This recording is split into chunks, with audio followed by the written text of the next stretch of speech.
je suis venu, à la demande de Juan Branco, participer à une de ses conférences, à Lausanne, sur le thème, de survivre en enfin, le thème de la conférence était «Survivre en oligarchie», où, il a passé, pas loin de la conférence a duré presque 3 heures, mais il a passé pas loin de 2 heures et demie à expliquer, les rouages, les liens de collusion, en citant les noms des personnages politiques et médiatiques,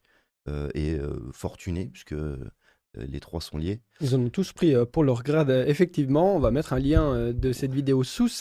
dans la description de celle-ci. Donc, n'hésitez pas, si vous ne l'avez pas encore vue. À C'est, mon avis, ça va buzzer quand même. très intéressant et puis ça permet aussi de comprendre pour ceux qui sont extérieurs au pays ou même ceux qui sont, français, hein, ce qui se passe un peu parce que le problème des mobilisations citoyennes qu'il y a eu, ces 10 dernières années, gilets jaunes y compris, c'est que les médias, qui sont détenus par des grands actionnaires et des amis du pouvoir, ont toujours fait en sorte soit de les stigmatiser, soit de faire en sorte que les gens s'y intéressent pas. Mhm. Donc déjà, quand on prend une partie de la population qui travaille tous les jours, qui galère à boucler ses fins de mois, qui rentre à la maison en ayant la journée de travail, les enfants à s'occuper et autre chose à penser avec la politique, forcément c'est très facile, entre guillemets, pour les médias d'État de proposer des